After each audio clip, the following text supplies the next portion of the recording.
चल गई ना, लेकिन ई दर्द ई अकेलापन ई तन्हाई और ई ऊपर से बरसात के मौसम सहल नहीं खेला। बड़ा दुख बा। कहे पिया का बोला कि बेस उठा कर थोड़ा सा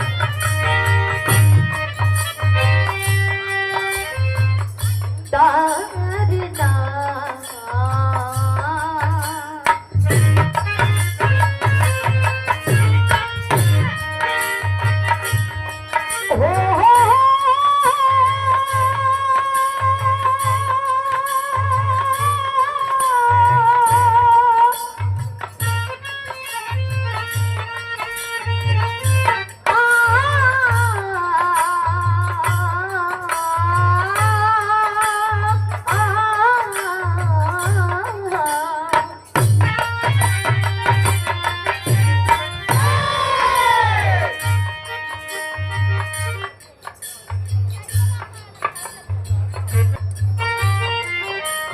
और जिनकी आप सबों को बेसब्री से इंतजार थी वो महफिल के बीच में आ चुके हैं।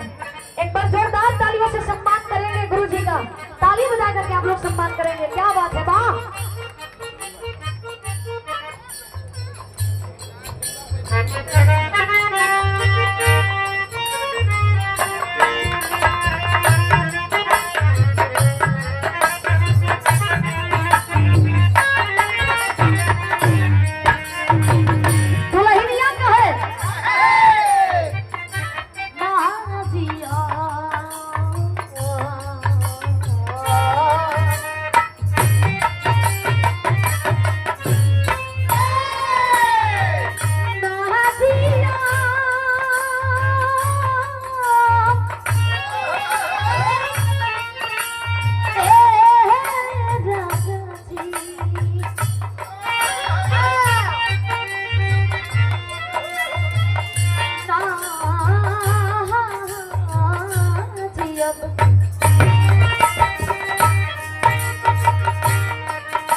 फौजी साहब जी आए हुए हैं। ये छोड़ भाई हमके आपके ई दुनिया के जन्म देते ई सुंदर दुनिया से खोले बड़ी। आज दादाजी उप पिताजी ए दुनिया में नहीं थी, इतना लोगन के हुजूम जुटल बा, लेकिन फिर भी उस जगह के कोई ले ना पाई, ना ही उस जगह के कोई भर पाई। ई दुनिया का रीत बा, जे आइल बा उके जाए के बा, लेकिन भैया हो माई बाबू दुनिया का अनमोल रत्न अनमोल खजाना हो। जब तक जिए तड़न न तब तक कदर कला, चल गया के बाद रुपया पैसा कमाने वाले लेकिन माई बाबू के दोबारा वापस ना ले पैबा। लिए परमपिता परमेश्वर से कामना रही कि वो महान आत्मा के प्रभु अपने शरण में उचित स्थान दीजिएगा कर्मों के अनुसार, और शोका कुल परिवार को इस दुख की घड़ी से जल्द उबारिएगा। भाव बाता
जिया बता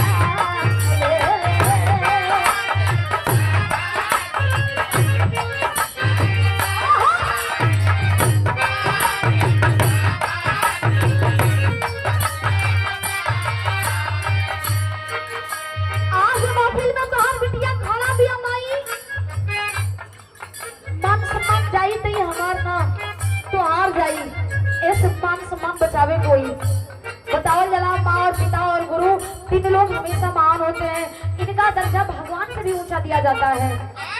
सब माई हुई लेकिन कोई देवकी माई ना हो पाई और ना ही कोई यशोदा माई बन पाई।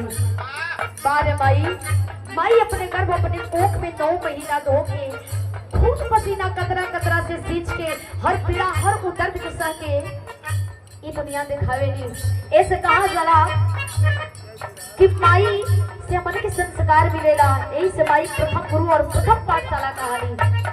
माई से हम संस्कार सीखेला और पिता से संघर्ष करे और गुरु हमेशा उस सचा को उस कंकड़ को तलाश करके अच्छा दशा और दिशा में परिवर्तित करते हैं।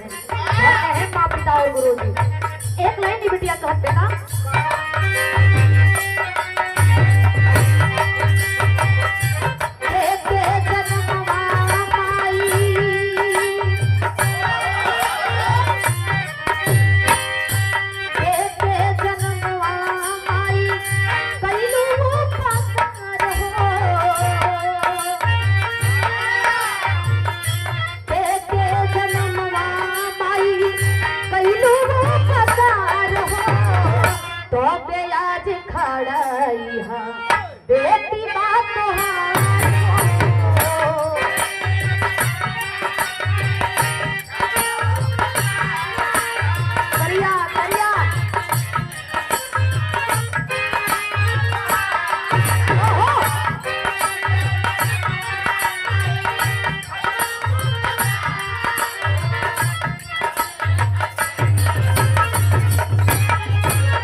वतन के सजग प्रहरी सच्चे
हमार आवाज सही सलामत रहे, अपने लोगन के बीच में कुछ गावत बजावत आशीर्वाद पावत रहे।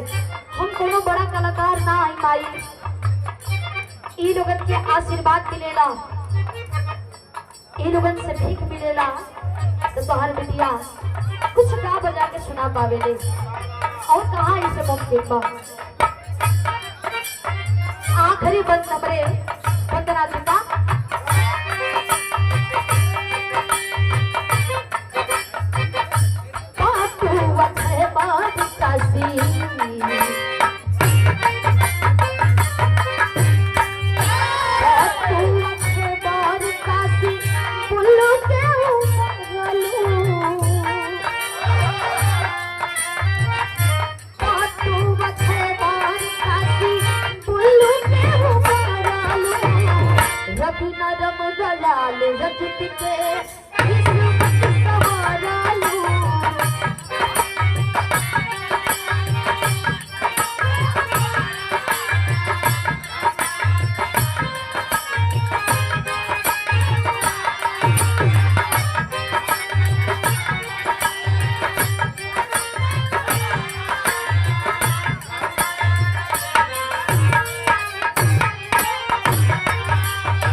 सभा बीचे